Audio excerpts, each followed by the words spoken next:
You know, everybody else trying to stay clean, and I'd actually go out of my way to get a little filthy. And I thought it was cool to walk home with concrete all over your face and your clothes. And you know, that's what I'd see my dad. You know, after a 12-hour day at work, and he'd be doused in concrete. And it's like, cool, I like that. Yeah, I like that. You know, and I'm still not a very clean person, so show up to family dinners covered in concrete. But you know, it wasn't until I was about senior in high school he built his house and did concrete countertops in the kitchen and all the bathrooms, and you know, he ground it down, he cast it top side up, and excuse me, and ground it down by hand. Used a just old school cut polisher, you know, nothing fancy, and got it looking real nice. Ran a chamfer on the edge. It's like, yeah, all right, man, like that's really cool, Dad. I like that, you know. And it was about the same time, right out of high school, after I graduated. About 6 months later, I got my first house. My grandpa helped me purchase, and the purpose was to tear it apart and, you know, renovate it, and you know, so to save money and to have some fun. And I was like, all right, let's do concrete countertops, you know. And so he did the main kitchen, my old man did, and then I did all the bathroom, or, you know, dabbled in it a little bit, as much as he felt all right, let me take over the reins. Like I say, it wasn't too much into giving up control. So, but after seeing his house, and then we did my place, it was like, yeah, game on. Yeah. You know, I mean, I knew I'd never. The only aspect of his business that I really was interested in was, you know, if I could be the architect for the design that's going to do. I like the artistic side, you know, to have some personal attachment in the design, the aesthetical imprint. You know, when people see it, you know, it's like, great, somebody built that, cool, but you know, who put their pencil to the paper? Yeah. You know, and it was like, I always kind of thought, the answer, no. I always kind of thought I'd be, you know, an architect of some sorts, or a designer. And you know, when he did those countertops, it's like bitching. You know, I can play with concrete and have a design influence, because I mean, right then it was, as soon as he cut into that first little bit of the concrete to show that aggregate, I was like, you can use glass, you can use different colored aggregate, you can use different colored cement. And it's like, I didn't have to ask these questions. I knew it. Yeah. You know, I knew that it was like, Sandra, no stick, no fetch. Lay down. Thank you. And he was just like, sweet, dude, I like this. And from then on, you know, I'd do some countertops for other people here and there. I took a Buddy Rhodes class, met Lundy there for a 1 or 2 day course. You know, and that was pretty cool. You know, it was a cheap class. It's like, yeah, all right, so you can get this aesthetic this way. Cool. You know, researched it some more, found Chang, spent a 5-day course with Chang, and you know, the most I got out of his deal was the way he tooled his silicone in the corners. You know, and that was $2,000 worth trick right there. Everything else is kind of, you know, cool. You know, it definitely enlightened me, don't get me wrong, but you know, I realized that if I valued my time at X number of dollars an hour, I could have achieved all that knowledge just with practice. But you know, it got me going in the right direction quicker. You know, less R&D on my own behalf. And Yeah. Came back from San Fran and got glued to the countertops for them. Well, just researched, and that's when I found you, Tommy, like your work at Absolute. It was, I think it was on the Concrete Network, or maybe just searching just concrete countertops as a general Google search, and came across your work and just like, no fucking way, man. Like, the most organic, beautiful, colored texture, physical texture, visual texture. You know, like it was polished, but it still had that visual texture. You know, with the exposed ag, and then using the geodes and the stains to highlight the geodes. You know, peacock the eyes, and like, dude, in the rivers, and you know, there's a couple backsplashes you took up from the counter. It's just like, fuck, man, your lines are right on, and all that's just. Wow. All right, man. I called the number, talked to Steve, and just said, hey, you know, my appreciation for your fabricator. I don't know if that's you or who it is. And he said, no, I'm the businessman, and that's my partner Tommy. And you go give him a high five, man, because that's beautiful stuff. And that's what really got me inspired beyond Chang, beyond Rhodes. It was your work, Tommy, that was said, hey, this is beyond just, because you weren't mainstream. Yeah. Your name wasn't like, you weren't Buddy Rhodes, you weren't Chain, you weren't CCI. You're just out there producing your own shit and making it more beautiful than anything else I've ever seen. It was sold me, man. I'm like, all right, I took these 2 classes, I'm doing it. Now, at this time, you were still working for your dad, or you'd already opened up your shop now? No, I hadn't had my own shop. At this time, it was, so at 19, I owned my first house. I guess my grandpa and I, for the next 4 or 5 years, I never really worked for my dad. We butt heads too much. Sure. And so I set tile for a contractor. I remodeled my own houses, setting tile, painting, doing the cabinets, the woodwork. So whenever I could pick up a side job, whether it be countertops, a bathroom shower install, cabinet install, I'd be all over it, and I'd pitch the concrete, did it for some friends, did it. Danzer, dog's out, get out. I need you too. Dog's out, Keenan, no fetch. Did a mantle for my mom, did some other stuff, played around, but really just for fun, and some friends here and there, and practice. And then finally I did 3 houses. In my second house, my countertops were my first real ones that I did by myself. In my third house, I did an integral sink, 2 integral sinks, kitchen counters, all this stuff, wet cast. And then the market kind of dropped out. All that time I was still doing side jobs, but when the market dropped, it's like, okay, put more emphasis in on it. So I did, and it wasn't until I knew I was having a little kid, boy, I didn't know what I was having except a child. And at that time, it's like, all right, living very simply and modestly to feed myself. I mean, myself, I would never allow to starve, even if that's coming up here and eating berries, but now I've got a child, and I'm like, well, what do I do? Do I go get a job? I can't work for somebody else. I hate to work. I've never worked for somebody else, except for little high school 6-month stints, and maybe setting tile for 6 months for some guy, and then I finally kicked him to, walked away from that. And,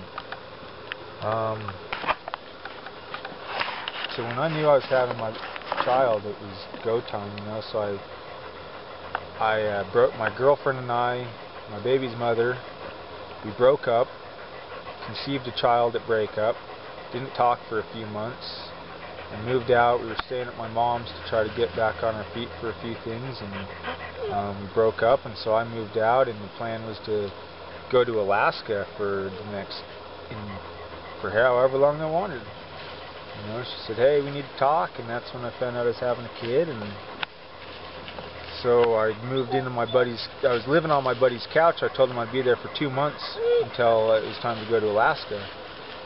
And I found out I'm having a child, so then it's like, dude, can I stay here while I get my shit sorted out? And I lived in the living room on a couch for a year, and I told him, it's like, dude, I can't pay you. I don't have money. I'm not making anything. I'm spending all my money that I've saved up just to kind of get this thing rolling. And, I moved out of my dad's shop. I got my own rental place down here close so I could be close to my boy. And it was I felt bad, like crashing on a buddy's couch.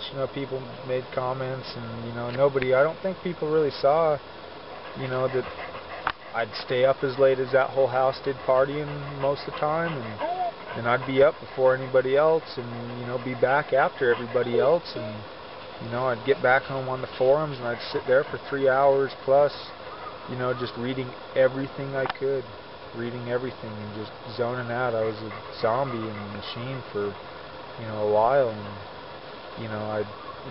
my good friend Dane let me stay on his couch for that year, and was definitely just great about it. I think he really enjoyed my company, and another element to the house, and other buddy Miguel there, I think he enjoyed my company equally and didn't mind my presence there, and supported. Hey, lay down, Dad, get down. And supported me, but yeah, man, I was just busting ass there for a long time, as much as I could to learn everything I could, make the mistakes. And Tommy, you came out and taught me GFR FRC in the heat of the summer, and you know, that opened up doors. It was kind of like, look, I've got X number of dollars in the bank.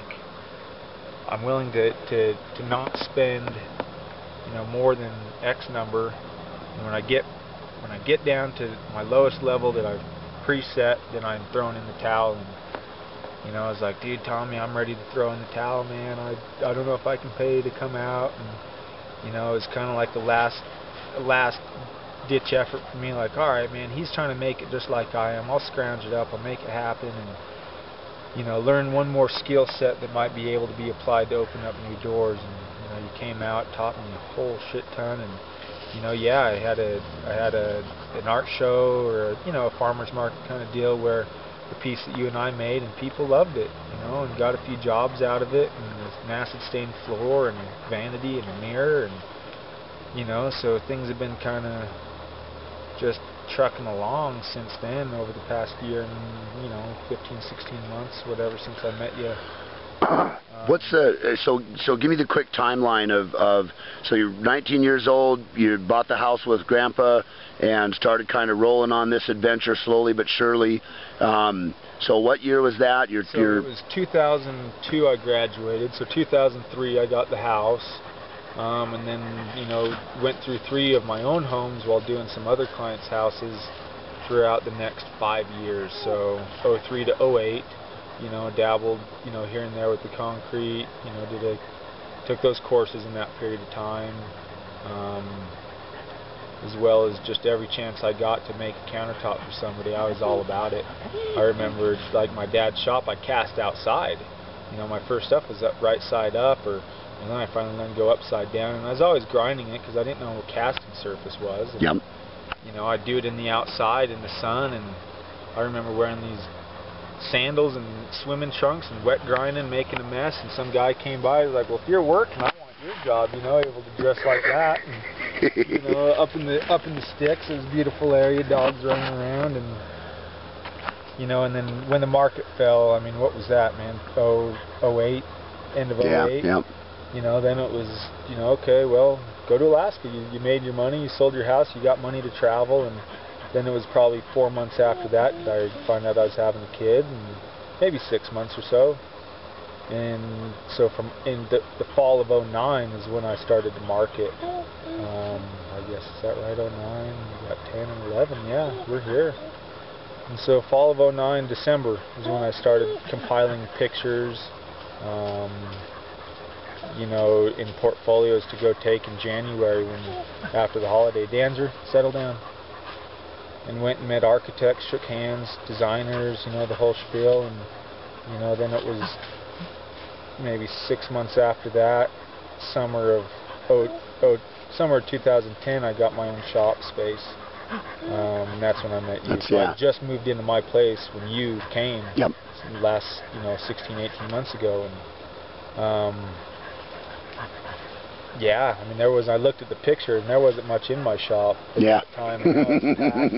Got a bunch of stuff all over, metalwork, welder, you know, metal bandsaw, and some new woodworking tools, a joiner, and some sanding equipment, and drill press, and all that stuff wasn't there a year ago. Yeah. And so you do, even though you're a concrete artisan, you do a lot of mixed media. You work with your wood and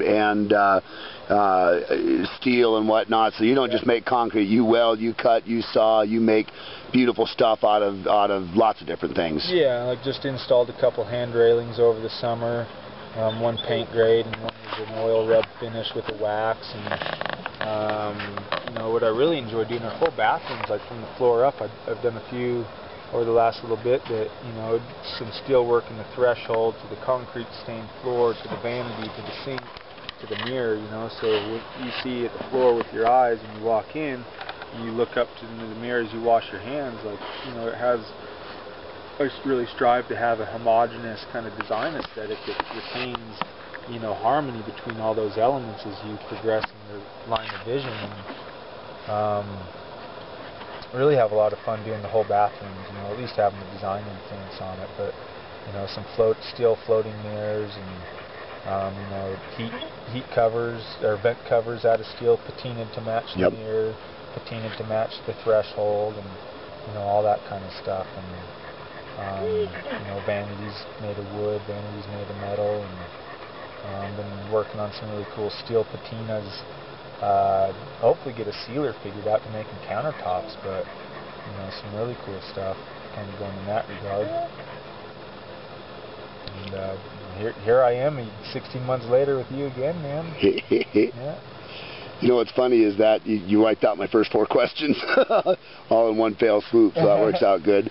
I actually shoot the first 4 or 5, because tell me about when we met and where. Well, I guess go into that a little bit. So I guess clarify for me this then, or for me clarify this for me then. It wasn't so much concrete that got you to stay on the couch and do what you had to do. It was the fact that you now had a little one come in, and there's no going to Alaska. It's okay, this is what I've got to do. I've got to stay and be responsible for my young'un.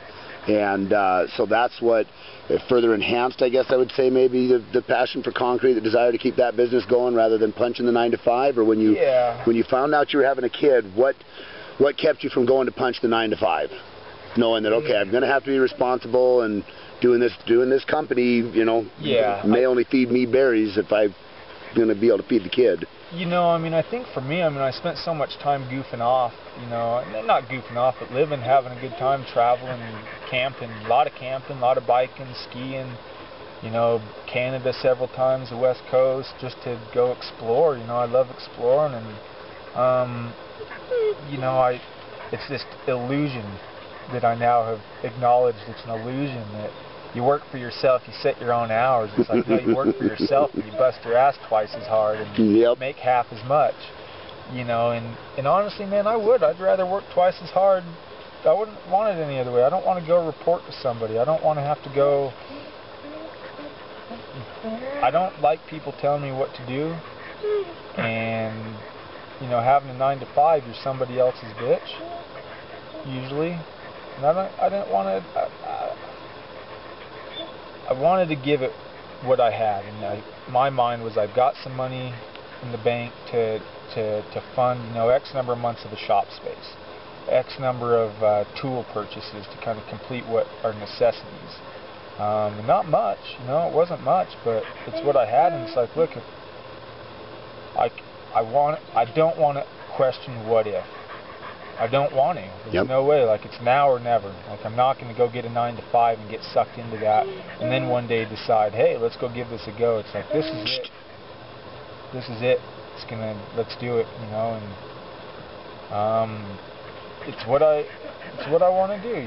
As a kid, somebody asked me, like, what did you want to be when you were a child? And to me, I wanted to be a multitude of things, but the terms to describe would be an inventor, a furniture maker, a designer, a geologist, an explorer, and I feel that all those things are covered by what I do now, because when I go explore, I become inspired, from the natural setting to go and create something, to invent something, to Danzer. Like certain sinks, I have them in my mind, and I don't know how to make that happen, because you don't make it with a CNC machine. You don't go pay somebody else to figure it out. You invent a way to make it. And the geology side, while I'm exploring, it is the geology, the natural realm, that sedimentary layers, different colors, striations, lava flow, movement, all that stuff, plays into this so well that. I kind of feel like I have all those things in my life. I definitely don't explore as much as I'd like, having a kid and feeling as though I got to work 60, 70 hours a week just to make it happen for the next, to become established, which the more and more I talk to folks, is you're never established. You always get in that cycle, and hopefully find a balance with that. I'm sure I will. But there's been so many times too, man, that when I met you, before I met you, I was ready to throw in the towel. And that was after, not even 8 months of being at it, really, Danzer, get out. after that little bit of time, I'm ready to throw in the towel. I meet you. You had sparked my motivation. So, once again, and culminate to create some more things and try to push those products to designers and architects, and I get more of a response, and I get some busy work, and things are looking good, and then shit slows down big time, and then once again ready to throw in the towel, because it's like you make a shit ton of money on one job possibly, that lasts you 3 months, and then you don't have another job for 2 months, and there goes all your profit. It's burned up against you. You're back to square one where, why am I doing this? What am I doing it for? Just go get a job for somebody else. But what's the answer? What are you doing this for? Personal fulfillment, I would say. Personally, part of me is like, well, maybe I could go get a 9 to 5 and do this on the side. I could, but your heart's not going to be in it the same way. No, yeah. Because I don't have to. I don't have to. I can't answer why to that aspect of it. Why don't I get a 9 to 5 and then do this on the side? I haven't determined why not yet, but my heart says no, and that's all I'm going with at the moment. But it doesn't mean it's off of the table.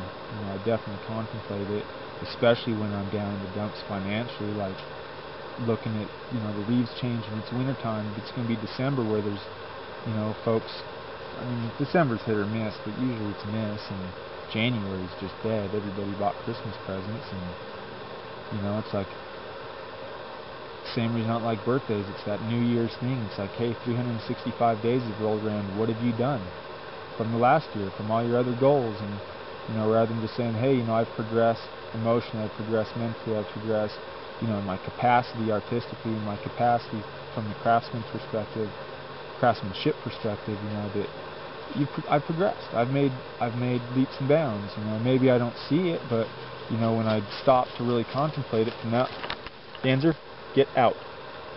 Thank you. From that long ago, that yeah, it's there. It's definitely been. Why do I do it?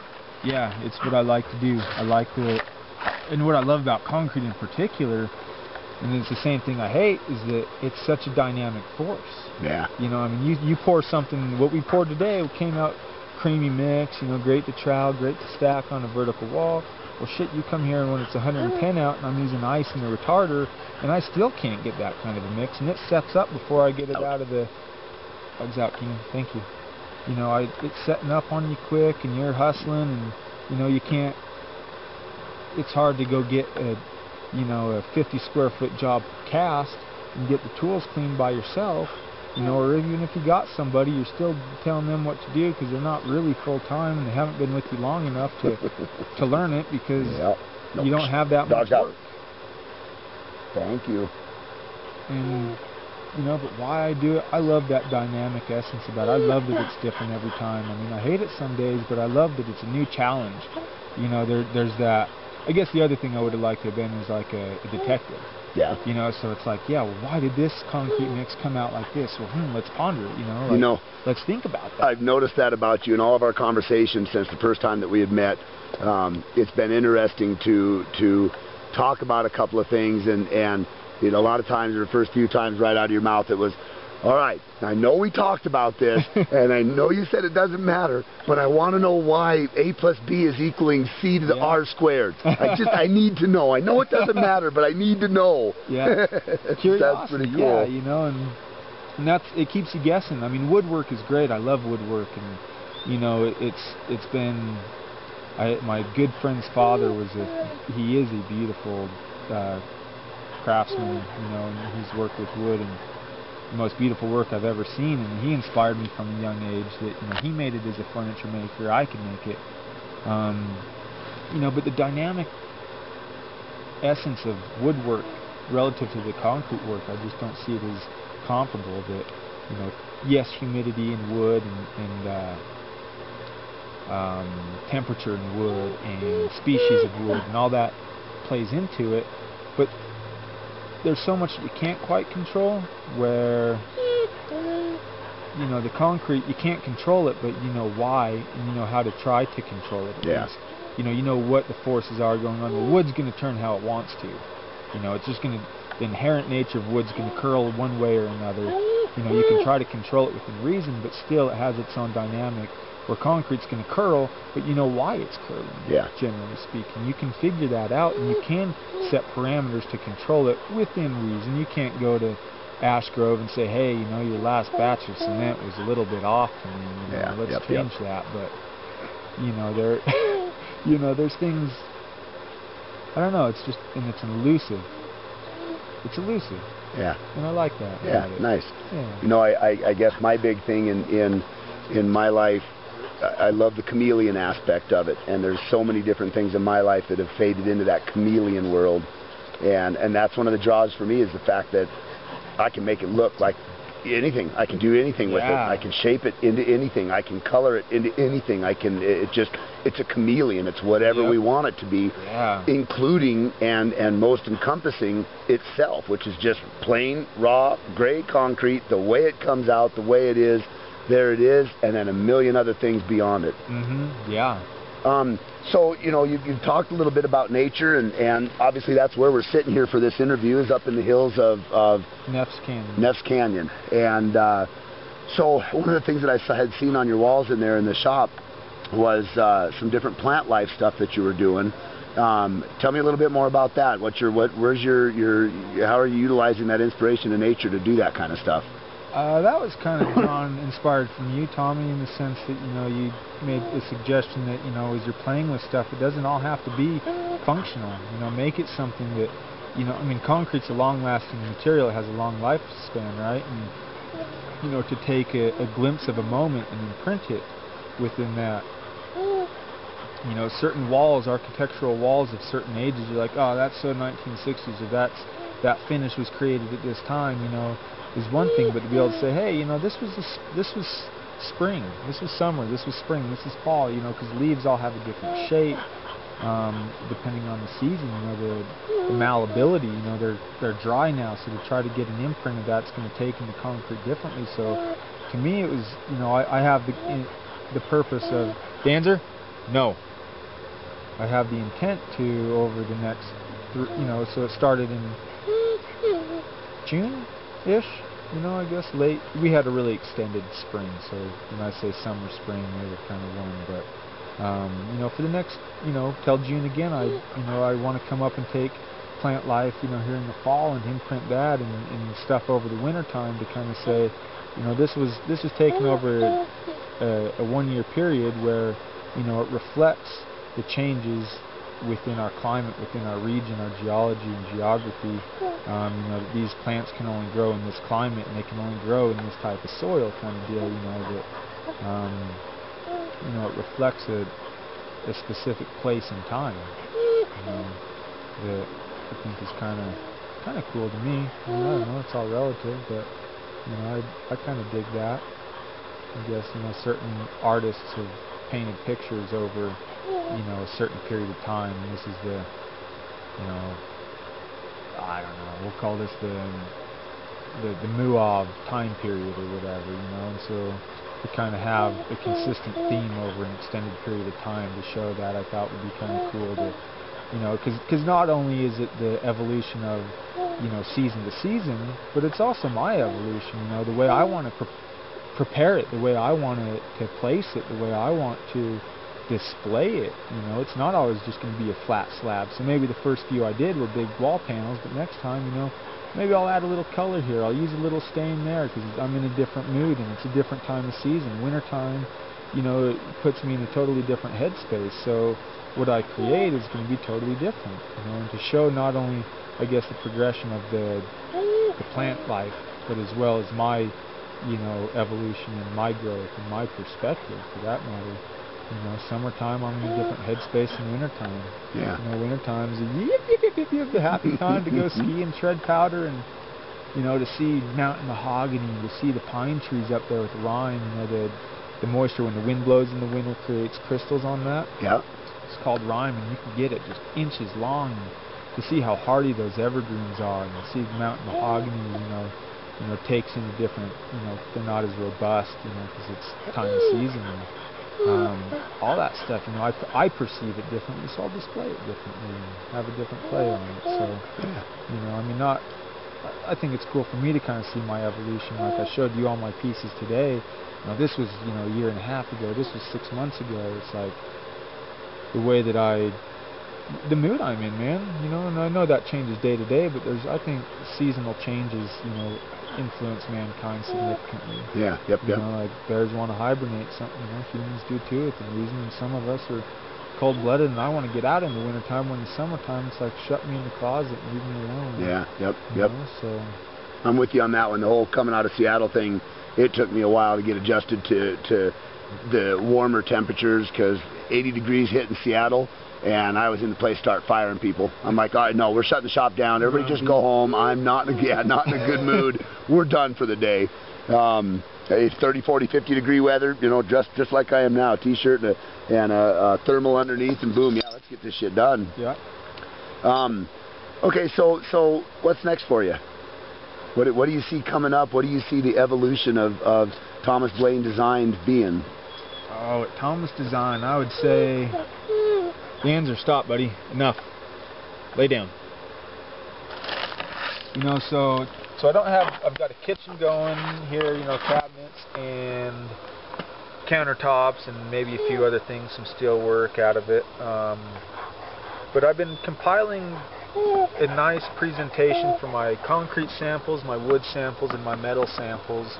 And I want to diversify the business in that I don't want to just offer countertops. They're boring to me. Like, you can only do the same thing for so many times. I mean, sure, it's always a little different, but in the end, it's still a flat slab. It's perfectly bug hole free, and, you know, being horizontal, the eye catches imperfections, and, you know, fireplaces are fun, you know, furniture, like all that kind of stuff where I can utilize that mixed medium a little bit more with the wood and the metal work. And you know, I personally kind of struggle because I think Utah's a really conservative place, you know, not only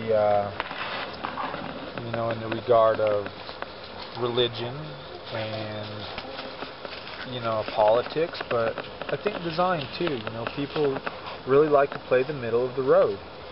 And so when you try to come out with some wild shit, you know, it's seen as eccentric, and yeah, some of my stuff is, no doubt, but, you know, it's just such a battle. You know, not everybody admires and appreciates it, which is fine. I don't expect them to.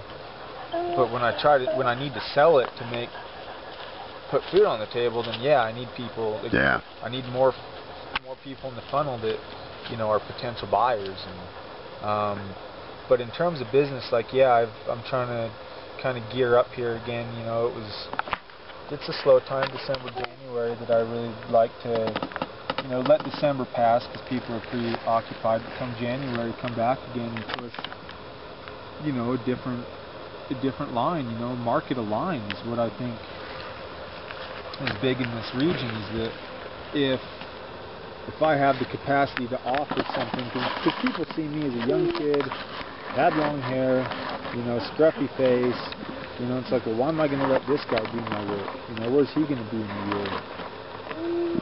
That's a hard one to get past, man. I fought that in my early years. I fought it when I was working in retail hardware. These guys would come in, and the damn, you know, my department was HVAC. And I knew my HVAC. I had educated myself. And these guys would come in and go, well, do you got anybody else that I can maybe talk to? And, you know, yeah. And I'm like, you know what? Just talk to me. I'll square you away, man. I'm yep. the best there is. Yep. Aggravated me. You know, and I'm not... My ideal situation would be that I get phone calls once a week for a new job, once a week, or just that I can stay consistently occupied with work, and I don't have to leave my shop. Yeah, yep. You know, I mean, I don't want to go shake hands. It was fun for the first couple months, like, hey, this is new. You know, just like metal work, it was new to me. You know, I had my woodwork down, got the concrete, working on it. It's like metal work. Okay, yeah, it's fun. Well, it's not so much fun to go shake hands anymore. I got to deal with people's BS. Yeah, yep. You know, I just want to work. I want to turn my music up loud. I want to have a beer at 11 o'clock if I feel like it with breakfast. You know, not that I'm getting hammered, but you know, sometimes a beer in the morning just goes down. When it's 50 degrees out, have a nice oatmeal stout for breakfast. Yeah, dude, that sounds good to me sometimes. And I don't want my boss telling me I can't. Yeah, you know, I like to be able to do my own deal. If my little boy's having a tough morning, I don't want to have to call and tell anybody I'm going to be in late. I want to just show up, work however long I need to, stay later if I have to. That's fine by me, but I don't, you know, don't need to report to anybody. Yeah. Yep. You know, and I can get my job done. And I guess I keep getting off your tangent or your question of what's next. And I'd just say marketing, really pushing my web page. I've got some few changes that I'd like to make to make it more user friendly on a broader spectrum of what I offer, as well as networking and marketing, you know, more potential products where, you know, people know me as the concrete countertop guy, and that's the last thing I want to be known as. Yeah. I want to be able to make you an art panel above your reception desk. I want to make your reception desk. I want to be able to make the stellar vanity and custom concrete sink in your office, or your not reception table, what's the conference table. Yep. I want to make you the biggest badass conference table that anybody has ever seen, that everybody that comes in there, you know, thinks highly of your architectural firm because it's such a beautiful piece, you know. And I don't want to be the concrete countertop guy. Yeah. Yep. You know, so it's like trying to rebrand, you know, and get out there and show that there's more than just, you know, what I was pigeonholed as. And part of that was my own deal, because at the time my market was like, I love concrete countertops. Yep. You know, and then the appeal was lost quickly. I love sinks because you can always do something new. It's not something that I need to borrow the neighbors to come lift 1,000 pounds. Yep. It's not something I got to have another guy on hand, you know, to install with me. You know, it's like it allows for more creativity, more personal attention to detail. I think, you know, I mean, you know, and it was good to talk to you to see what your preference of detail was over mine, you know, to see a different spin on it, you know, because it's a extension of who we are. Yeah. You know, like you touch the underside, you feel it rough, and you say, oh, well, I'd make it smoother. I'm like, I wouldn't make it any smoother. You know, that's my personal, to kind of bridge two elements. And you know, that's what's so cool about concrete to me, is that you not only, you know, like you expressed, that you can achieve, you can make it be so many different things. It's a chameleon, like you say. Yeah. But not only that, but you can leave your imprint on it. You know, your style, because somebody's going to come up, there's going to be an architect, an up-and-coming architect or interior designer or a realtor that's going to see a bunch of my different work throughout the years of their lifetime. Yeah. And after a while, like, I would be totally thrilled if they could be able to say, hey, that was Thomas Design's work back, you know, when he first started, or, you know, be able to see it and to see the personal extension from one's person into their work. I was just going to say, yeah, that